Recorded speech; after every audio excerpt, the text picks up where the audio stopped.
Hi hello வணக்கம். இது உங்கள் சிவி ஜோன். எல்லாரும் எப்படி இருக்கீங்க? இப்போ பார்த்தீங்கன்னா ஒரு சம்பவம்.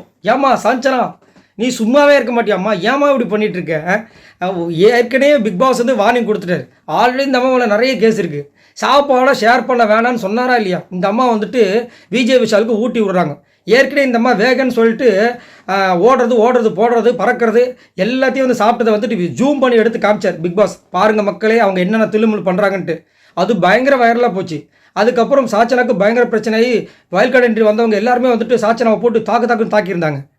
இப்போ அதே மாதிரி என்ன பண்ணிட்டாங்க, நேற்று தான் வந்துட்டு கார்டன் ஏரியாவில் இருக்கும்போது இந்த மாதிரி விஷயங்களுக்காக பிக் பாஸ் வந்துட்டு ஒரு வார்னிங் கொடுத்தார். இந்த மாதிரி நீங்கள் பண்ணாதீங்க சாச்சனா, சாப்பாடு அந்த ஃபுட்டை வந்து ஷேர் பண்ணாதீங்க அப்படின்ட்டு.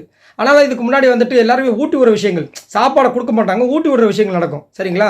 ஆனால் நேற்றுலேருந்து அதையும் கொஞ்சம் பயப்படுறாங்க. ஆஹா, இன்னும் இதுக்கெல்லாம் வந்து சொல்கிறாரு அப்படின்ட்டு. அது மட்டும் இல்லாமல் இது ஒரு வார்னிங் ஒன்று இருக்குது. இதில் இதையும் செஞ்சுட்டு நேற்று நைட்டு பார்த்தீங்கன்னா ரஞ்சித் கூட சேர்ந்து பெண்கள் வந்து அவ்வளோ கஷ்டப்பட்டு அந்த ப்ரொவிஷன் டாஸ்கில் வின் பண்ணி இப்போ தான் அதிகமாக வாங்கி வச்சுருக்காங்க. அதில் இருக்கிற அரிசி தூக்கி ஆண்களோட டப்பாவில் போடுறாங்க. ஏமா, உனக்கு நல்லது செய்யணும், இதுலேயே நல்லது செய்வீங்க? நல்லது செய்யணும், மற்றவங்களுக்கு தீங்கில்லாத அளவுக்கு நல்லது செய்யணும்.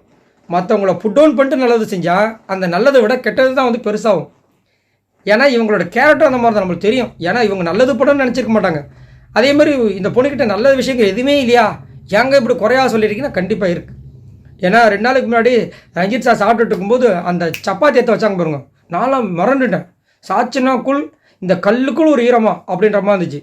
அதே மாதிரி அந்த பொண்ணு ரியலைஸ் பண்ணுறாங்க ஒரு சில விஷயங்கள். ஆனால் ரியலைஸ் பண்ணுறதா இம்ப்ளிமெண்ட் பண்ணுறாங்களான்னா அது ரொம்ப கொஸ்டின் மார்க்காக இருக்குது. நீ என்ன சொல்கிறது, நான் என்ன பண்ணுறது அப்படின்னு. எனக்கு எங்கள் அப்பா இருக்கார், நான் பார்த்துக்கிறேன் அப்படின்ற மாதிரி இருக்காங்க. யார் அவங்க அப்பா? மகாராஜா. அவர் அதுக்கு மேலே வந்து இந்த பொண்ணை திட்டுங்க அப்படின்னா, இருங்க ஒரு நிமிஷம் சாச்சனா, நீ வந்து கால் வந்து ஒரே நாள் எப்படி சரியாச்சு? இவர் கேட்குறது, சார் நான் டெய்லியும் வந்துட்டு பெயின் கில்லர் யூஸ் பண்ணுறேன் சார். பெயின் கில்லராம்மா? ரஞ்சித் சார் உங்களுக்கு புரிஞ்சுதா? சத்யா உங்களுக்கு புரிஞ்சுதான்றாரு. ஏன் சார் உங்களை எதை கேட்க சொன்னால் நீங்கள் எதை கேட்டுட்ருக்கீங்க? வீட்டில் அவ்வளோ அமுழுத்துமலைகள் நடந்துகிட்ருக்கு, அதை பற்றி ஏதாவது பேசுவீங்களா? அந்த அம்மாவுக்கு பெயின் கில்லர் ரொம்ப முக்கியமா? அந்த அம்மா பண்ண விஷயங்கள் வெளியில் எப்படி வெடிச்சிருக்குன்னு தெரியும். நீங்கள் இப்போ சொன்னதுனால நாங்கள்லாம் வந்துட்டு இப்போ விஜய் சேதுபதி அவர்களே சொல்லிட்டாரு, அதனால் அந்த பொண்ணுக்கு கால் வலி சரியானதுக்கு காரணம் பெயின் கில்லர் அப்படின்னு நாங்கள் நினச்சிப்போமா? சரி, இப்போ வரைக்கும் கால் எப்படி சரியாகவே இருக்குது, டெய்லி இன்னும் பெயின் கில்லர் யூஸ் பண்ணிகிட்டே இருக்காங்களா? ஏன் சார் இப்படி இருக்கீங்க? உங்களெல்லாம் நாங்கள் எப்படி மலமாக நம்பிட்டு இருக்கோன்ற மாதிரி அவருக்கு வேறு கெட்ட பேர் இந்த பொண்ணால்.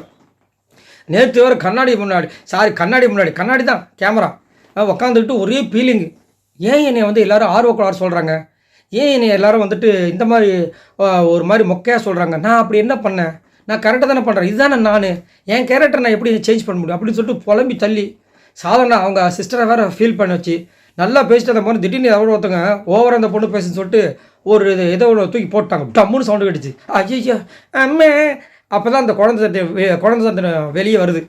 எனக்கு பயமாக இருக்குது, நான் உள்ளே போகிறேன் அப்படின்னு சொல்லிட்டு உள்ளே போயிட்டாங்க. ஏமா, நீங்கள் பண்ணதை பார்த்தா நம்ம சரவண விக்ரமே தோக்கடிச்சுவீங்க போல இருக்கேன்ற மாதிரி இருந்துச்சு. சரி, உங்களோட கருத்து சொல்லுங்கள். தொடர்ந்து விதிமீறல் பண்ணிகிட்டே இருக்காங்க. ஏன் அவங்க அப்பா இருக்கிற தைரியமா? மறக்காமல் கமெண்ட்ஸ் பண்ணுங்கள். பாய் நண்பர்களே.